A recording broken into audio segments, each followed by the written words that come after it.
प्रदूषण एक खतरा। हमारी धरती, हमारा घर आज खतरे में है। प्रदूषण, ये शब्द सुनते ही मन में एक डर बैठ जाता है। ये डर जायज है। प्रदूषण हमारे पर्यावरण का दुश्मन है, हमारे स्वास्थ्य का शत्रु है। हवा, पानी, मिट्टी, सब कुछ इसकी चपेट में है। ये हमारी जिम्मेदारी है कि हम इस खतरे को समझें और इससे लड़ें। प्रदूषण कई रूपों में आता है। हवा में जहरीली गैसें, पानी में गंदगी, जमीन पर कचरा, ये सब प्रदूषण के उदाहरण हैं। इसका असर सिर्फ हमारे आसपास के वातावरण पर ही नहीं होता, बल्कि हमारे शरीर और स्वास्थ्य पर भी होता है। सांस लेने में तकलीफ, आंखों में जलन, त्वचा रोग, ये सब प्रदूषण के कारण होते हैं। समय आ गया है कि हम सब मिलकर इस खतरे से लड़ें। हमें यह समझना होगा कि प्रदूषण सिर्फ एक समस्या नहीं है, बल्कि एक चुनौती है, और हर चुनौती एक अवसर लेकर आती है, बदलाव का अवसर। जहरीली हवा, वायु प्रदूषण। सुबह उठो, ताजी हवा में सांस लो, ये तो हम सबने सुना है। लेकिन क्या आज वाकई हवा ताजी है? नहीं, आज हवा में जहर घुला है, वायु प्रदूषण का जहर। गाड़ियों से निकलता धुआं, फैक्ट्रियों की चिमनियां, ये सब हवा को जहरीला बना रहे हैं। वायु प्रदूषण के कारण सांस लेना मुश्किल होता जा रहा है। अस्थमा, फेफड़ों का कैंसर, ये बीमारियां आम होती जा रही हैं। बच्चों और बुजुर्गों को तो सांस लेने में भी तकलीफ होती है। दिल्ली जैसे शहरों में तो लोग मास्क पहनकर घूमने को मजबूर हैं। क्या हम अपने बच्चों को ऐसी दुनिया देना चाहते हैं जहां सांस लेना भी एक सजा बन जाए? नहीं ना। हमें वायु प्रदूषण के खिलाफ लड़ना होगा। हमें कम गाड़ी चलानी होगी, सार्वजनिक परिवहन का इस्तेमाल करना होगा। हमें पेड़ लगाने होंगे, क्योंकि पेड़ ही असली शुद्धिकरण यंत्र हैं। जहर का घूंट जल प्रदूषण। पानी जीवन है, ये तो हम सब जानते हैं, लेकिन आज ये जीवनदायी पानी जहर बनता जा रहा है।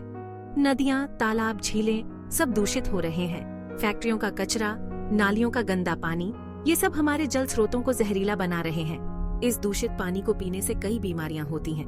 हैजा, टाइफाइड, पीलिया, ये सब जल प्रदूषण के कारण होते हैं। जलीय जंतु भी मर रहे हैं। नदियों में मछलियां मर रही हैं, क्योंकि उन्हें सांस लेने के लिए साफ पानी नहीं मिल रहा। हमें जल संरक्षण को गंभीरता से लेना होगा। हमें पानी बर्बाद नहीं करना चाहिए। हमें वर्षा जल संचयन करना चाहिए। हमें नदियों और तालाबों की सफाई करनी चाहिए। बंजर धरती, मिट्टी प्रदूषण। धरती माँ, ये शब्द सुनते ही मन में श्रद्धा उमड़ आती है। लेकिन आज हमारी ये धरती माँ दर्द में है।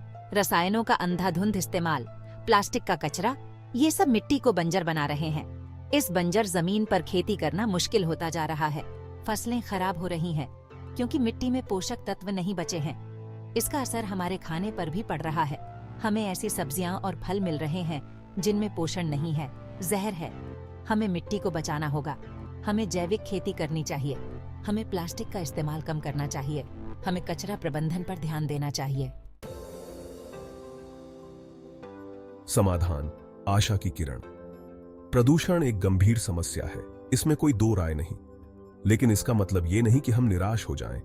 अभी भी उम्मीद की किरण बाकी है। अगर हम सब मिलकर प्रयास करें तो प्रदूषण को कम कर सकते हैं, अपने पर्यावरण को बचा सकते हैं। सबसे पहले तो हमें जागरूक होने की जरूरत है। हमें प्रदूषण के खतरों के बारे में खुद को और दूसरों को शिक्षित करना होगा। हमें लोगों को बताना होगा कि छोटे छोटे बदलाव से बड़ा फर्क पड़ सकता है। हमें सरकार की नीतियों का समर्थन करना होगा जो पर्यावरण संरक्षण के लिए बनाई गई है। हमें ऐसे उद्योगों का विरोध करना होगा जो प्रदूषण फैलाते हैं। हमें अपने घरों और कार्यस्थलों पर ऊर्जा की बचत करनी चाहिए। एक साथ, एक प्रयास, एक बेहतर कल के लिए। प्रदूषण के खिलाफ लड़ाई सिर्फ सरकार या कुछ संगठनों की नहीं है, ये हम सब की लड़ाई है। हमें एक साथ आना होगा, एकजुट होकर इस चुनौती का सामना करना होगा। याद रखें, बूंद बूंद से ही घड़ा भरता है। अगर हम सब मिलकर छोटे छोटे प्रयास करें तो बदलाव जरूर आएगा। हमें अपने बच्चों को एक स्वच्छ और हरित धरती देनी है, जहां सांस लेना भी एक सुखद अनुभव हो, जहां पानी जीवनदायी हो, जहां धरती उपजाऊ हो। ये हमारा कर्तव्य है, हमारी जिम्मेदारी है। आइए हम सब मिलकर प्रण लें कि हम अपनी धरती माँ को प्रदूषण मुक्त बनाएंगे।